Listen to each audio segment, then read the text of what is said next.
Hello नमस्ते, स्वागत है आप सभी साथियों का एनएस शिक्षा परिवार में। कैसे हो साथियों? उम्मीद करता हूँ बहुत ही शानदार हो। एक नए प्रैक्टिस सेट के साथ आज हम क्लास की शुरुआत करते हैं। पहला क्वेश्चन आपकी स्क्रीन पर है। इससे पहले अगर आप हमारे चैनल पर नए हैं तो चैनल को सब्सक्राइब करें, वीडियो को लाइक और शेयर करें। पहला क्वेश्चन है, देखो आज, देखो बाहर कोई आया है, बाहर कोई आया है में कौन सा सर्वनाम है?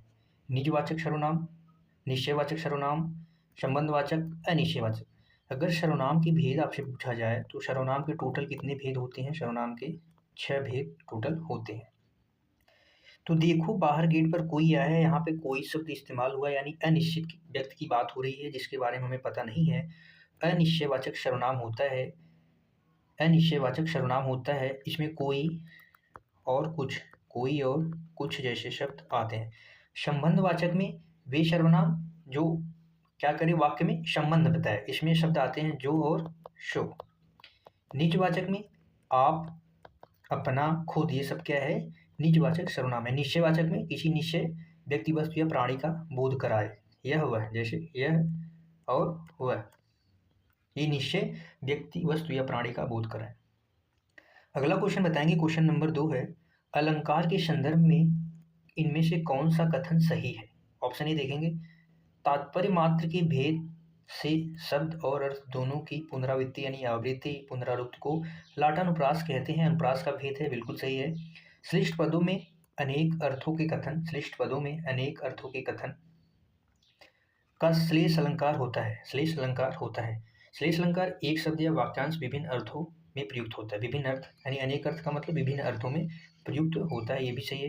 विभिन्न अर्थक अर्थात निरर्थक स्वर व्यंजन समुदाय की आवृत्ति को यमक अलंकार कहते हैं। क्या कहते हैं? यमक अलंकार कहते हैं, ये भी सही है। अलग अलग अर्थों वाले शब्दों की पुनरावृत्ति जो होती है, क्या होती है? यमक अलंकार होती है। ऑप्शन डी इसका राइट है। अगला बताएंगे, क्वेश्चन नंबर 3 है आपके स्क्रीन पर, हवन में जलने वाली लकड़ी को क्या कहते हैं? शुद्ध के लिए शुद्ध शब्द इनमें से क्या है? हवन में लगने वाली लकड़ी को शमिधा कहते हैं। क्या कहते हैं? शमिधा। अगर वन काष्ठ की बात करें तो वन से प्राप्त लकड़ी को कहते हैं, वन से प्राप्त, वन से प्राप्त लकड़ी, वन से प्राप्त लकड़ी को वन प्राप्त। और शुष्क काष्ठ का मतलब कहते हैं सूखी लकड़ी को, सूखी लकड़ी को कहते हैं। ठीक है साथी, याद रखें। अगला बताएंगे, क्वेश्चन नंबर 4 है, रामू थोड़ी सी मिठाई खाओ, इस वाक्य में थोड़ी सी किस प्रकार का क्रिया विशेषण है? बताएंगे साथी, किस प्रकार का क्रिया विशेषण। क्रिया विशेषण की बात करें तो इसके टोटल कितने भेद होते हैं? 4। कितने भेद होते हैं? 4। पहला स्थानवाचक, परिमाण, काल और रीति। स्थानवाचक में स्थान का बोध होगा, किसका बोध? स्थान, स्थान का बोध। आप वाक्य में कहाँ लगा के वाक्य में पता लगा सकते हैं कि ये कौन सी क्रिया है। इसमें परिणाम यानी मात्रा तौल, माप तौल की बात होगी, मात्रा की बात होगी, जिसमें आप इतना लगा के वाक्य में इतना लगा के बता सकते हैं। कालवाचक में समय का बोध कराएगा, किसका? समय का बोध कराएगा, कब लगा के आप पता कर सकते हैं। रीतिवाचक में क्रिया के होने के प्रकार, क्रिया के होने के प्रकार का बोध, होने के प्रकार का बोध कराता है, आप कैसे लगा के वाक्य में पता कर सकते हैं। तो यहाँ पे मात्रा की बात की गई है, थोड़ा, थोड़ी सी, ये क्या है? मात्रा की बात हो रही है, तो यहाँ पे परिमाणवाचक क्रिया विशेषण है। थोड़ी सी परिमाणवाचक, मिठाई थोड़ी सी मात्रा की बात हो रही है।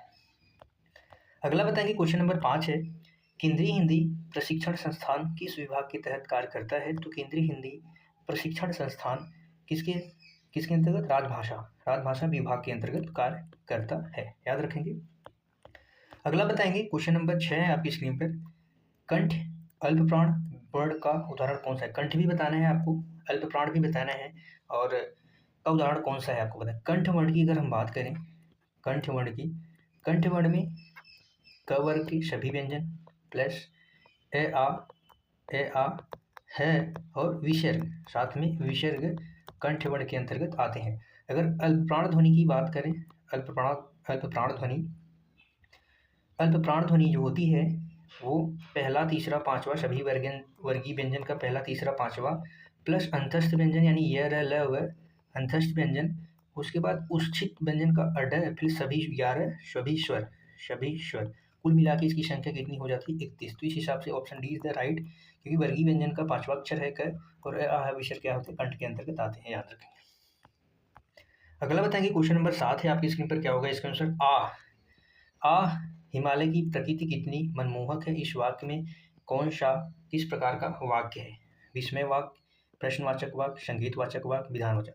वाक्य के अर्थ के आधार पर, वाक्य के अर्थ के आधार पर 8 भेद होते हैं। अर्थ के आधार पर कितने भेद टोटल होते हैं? 8 भेद। 8 भेद, जिसमें से आपके सामने दिया गया है। इसका क्या आंसर हो जाएगा? विस्मय, विस्मयवाचक, विस्मयवाचक वाक्य। क्या हो जाएगा? विस्मयवाचक वाक्य। इसका प्रयोग, अगर इसी प्रयोग की बात करें तो इसका प्रयोग हर्ष, आश्चर्यचकित, हर्ष, हर्ष की बात करें, आश्चर्य, आश्चर्य की कोई बात हो, आश्चर्य, विस्मय व्यक्त करने के लिए किया जाता है। विस्मय व्यक्त करने के लिए किया जाता है, किया जाता है। जैसे इसमें कुछ शब्द आपको देखने को मिलेंगे, जैसे अरे, अरे, हाय, अरे, हाय, ओ, अरे, हाय, ओ, शाबाश, काश, ये शब्द क्या होते हैं? विस्मय के हैं। अगर वाक्य के अर्थ के आधार पर भेद की अगर हम बात करें तो 8 भेद होते हैं। और कौन कौन से होते हैं? विधानवाचक वाक्य, विधानवाचक वाक्य, निषेधवाचक वाक्य, प्रश्नवाचक वाक्य, विस्मयवाचक वाक्य, आज्ञावाचक वाक्य, इच्छावाचक वाक्य, संकेतवाचक और संदेहवाचक। ये टोटल कितने भेद हो जाएंगे? 8 भेद हो जाएंगे अर्थ के आधार पर। ठीक है, याद रखें। अगला क्वेश्चन बताएंगे, क्वेश्चन नंबर 8 है आपकी स्क्रीन पर। भारतीय सांस्कृतिक संबंध परिषद की पत्रिका का क्या नाम है? तो इसका नाम है गगनांचल, गगनांचल है, गगनांचल है। यह नई दिल्ली से प्रकाशित होती है, नई दिल्ली से प्रकाशित होती है। ये त्रैमासिक पत्रिका है। कैसी पत्रिका है? त्रैमासिक पत्रिका है।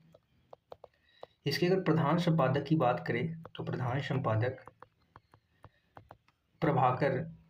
संपादक प्रभाकर श्रोती हैं। याद रखेंगे। अगला क्वेश्चन बताएंगे, क्वेश्चन नंबर 9 आपकी स्क्रीन पे है। इनमें से कौन सा शब्द अंधकार का पर्यायवाची है? धनंजय, कानन, अब्र, ध्वांत। इसका क्या आंसर हो जाएगा? ध्वांत। अगर अंधकार शब्द के पर्यायवाची शब्द की बात करें तो अंधियारा भी कहते हैं, अंधियारा, अंधेरा, अंधियारा, अंधेरा।